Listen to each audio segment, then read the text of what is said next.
মোক যে নিৰ্দলীয় উঠালে তিতাবৰৰ ৰাইজে ইলেকশ্যন খেলিছে। মই আচলতে ইলেকশ্যন খেলা নাই।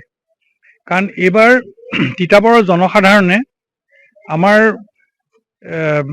দলৰ প্ৰতি তেওঁলোকে কি বিচাৰ কৰিলে মই নাজানো, কিন্তু সকলোৱে মোক তেওঁলোকৰ প্ৰতিনিধি হিচাপে পাবৰ কাৰণে মোক নিৰ্দলীয় হিচাপে মোক উঠালে।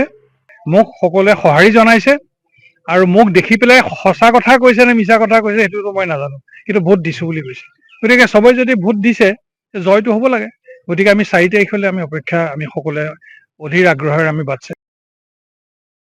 মোক যে নিৰ্দলীয় উঠালে তিতাবৰৰ ৰাইজে ইলেকশ্যন খেলিছে। মই আচলতে ইলেকশ্যন খেলা নাই। কাৰণ এইবাৰ তিতাবৰৰ জনসাধাৰণে আমাৰ দলৰ প্ৰতি তেওঁলোকে কি বিচাৰ কৰিলে মই নাজানো, কিন্তু সকলোৱে মোক তেওঁলোকৰ প্ৰতিনিধি হিচাপে পাবৰ কাৰণে মোক নিৰ্দলীয় হিচাপে মোক উঠালে। মোক সকলোৱে সঁহাৰি জনাইছে আৰু মোক দেখি পেলাই সঁচা কথা কৈছে নে মিছা কথা কৈছে সেইটোতো মই নাজানো, কিন্তু ভোট দিছো বুলি কৈছে। গতিকে সবেই যদি ভোট দিছে জয়টো হ'ব লাগে। গতিকে আমি 4 তাৰিখলৈ আমি সকলোৱে অধীৰ আগ্ৰহেৰে আমি বাট চাই।